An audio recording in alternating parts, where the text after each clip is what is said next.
Amis du jour, yep, bienvenue sur Qui Esport, c'est Stanley au micro, je suis heureux d'être parmi vous aujourd'hui, cela fait plaisir. Cela me conforte dans certaines choses aussi, c'est que vous êtes à l'écoute. Chers auditeurs et chères auditrices, bienvenue dans votre émission, car c'est la vôtre.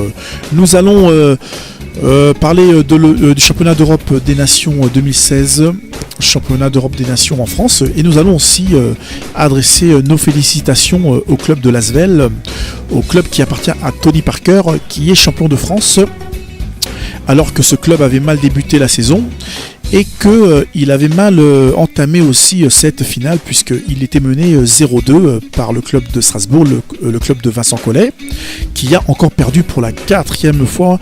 On pourrait prendre ça pour de la malédiction, mais on va dire que non, puisque Vincent Collet a quand même été champion de France avec Villeurbanne et avec le club du Mans, et que Vincent Collet est quand même le seul entraîneur champion d'Europe des Nations avec l'équipe de France de basketball. Donc un grand respect pour ce monsieur.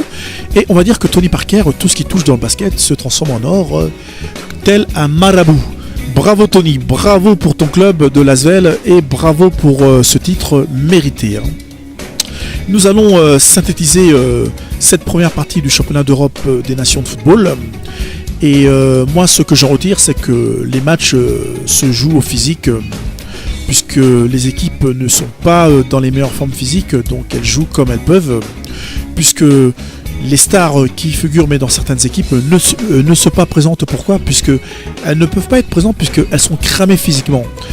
Tel un David Alaba, tel un Zlatan Ibrahimovic, tel un Cristiano Ronaldo, tel un Wayne Rooney, comme certains joueurs comme Hazard ou certains joueurs italiens. C'est le problème d'un calendrier trop lourd. Ce que je proposerais à l'UEFA, c'est d'alléger ce calendrier footballistique tous les 2 ans. Tous les 2 ans, pourquoi ? Puisque la Coupe du Monde a lieu tous les 4 ans. Et la Coupe d'Europe des Nations a lieu aussi tous les 4 ans. Mais tous les 2 ans, ces événements s'enchaînent. On sait tous que nous jouons la Coupe d'Europe en ce moment et que dans 2 ans, puisqu'il y a déjà 2 ans que la Coupe du Monde s'est terminée, dans 2 ans, la Coupe du Monde va se rejouer. Et que tous les 2 ans, il faudrait l'alléger pour permettre aux artistes d'être dans les meilleures formes physiques et de pouvoir s'exprimer. Car ce qui me turlupine, c'est que les artistes n'arrivent pas à s'exprimer. Car les artistes sont cramés. Et ils sont cramés parce qu'il n'y a plus de fuel, il n'y a plus rien dans les reins, il n'y a plus rien dans les jambes. Donc, on essaye de pallier cela par, par une présence physique, mais qui n'est pas toujours évidente, car les équipes adverses aussi jouent au physique. Je ne sais pas si vous arrivez en fait à me comprendre. Lorsque je regarde les matchs de ce championnat d'Europe, bien sûr il y a des buts. Il y a eu des beaux buts, mais il n'y a pas de génie. Mais on n'est pas là à se dire, tiens, ce match, putain, mais qu'est-ce qu'il est beau. Seul un match est sorti du lot. Seul un match. Le match Belgique-Italie. Car les Belges étaient supérieurs aux Italiens. Les Belges étaient supérieurs individuellement. Je pensais que les Belges allaient écraser l'Italie, moi. Mais l'Italie est comme un vieux briscard. Là où on ne l'attend pas, ils sont là. Ils sont là. Et c'est la Squadra Azzurra. Et ils ont battu cette équipe de Belgique grâce à un maître tacticien qui s'appelle Antonio Conte. Et la victoire de l'Italie est d'abord la victoire de Conte. Car ce catenaccio des temps modernes a marché à la perfection.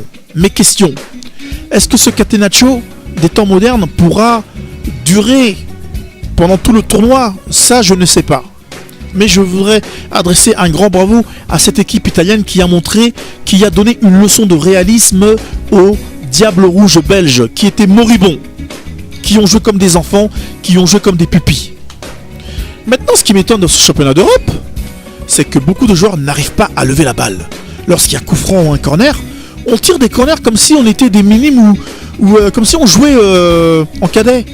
On a l'impression que le ballon pèse 3 tonnes alors que non, c'est une question d'application et parfois il y a certaines phases de jeu qui sont très importantes et on se doit d'être concentré pour bien lever la balle, pour bien tirer pour bien la mettre là où on veut la mettre.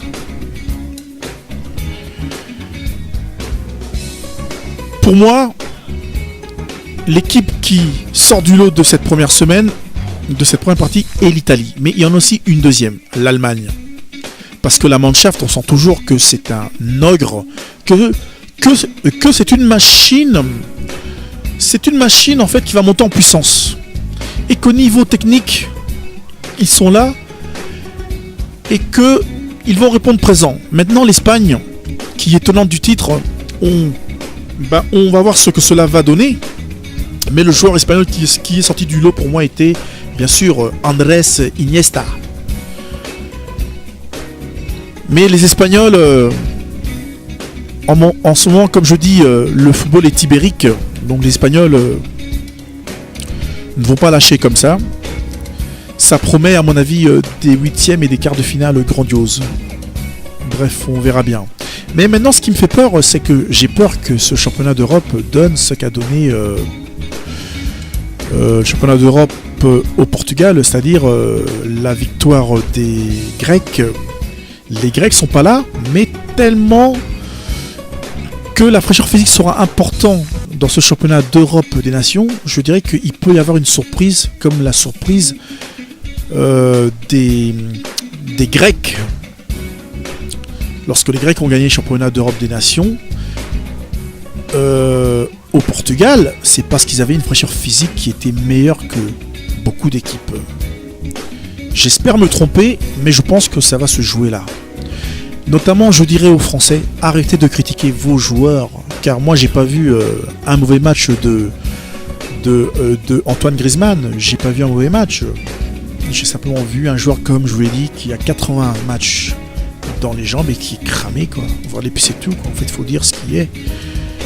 Et un Payet qui a été magique, magnifique, puisque depuis que il est passé par Marseille et qu'il a eu Bielsa comme entraîneur, et depuis qu'il joue notamment à West Ham, Payet démontre des choses fabuleuses.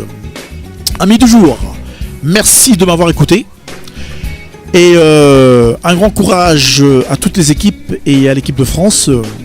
Et que le meilleur gagne et que la deuxième partie soit aussi prolifique que la première en but. Merci.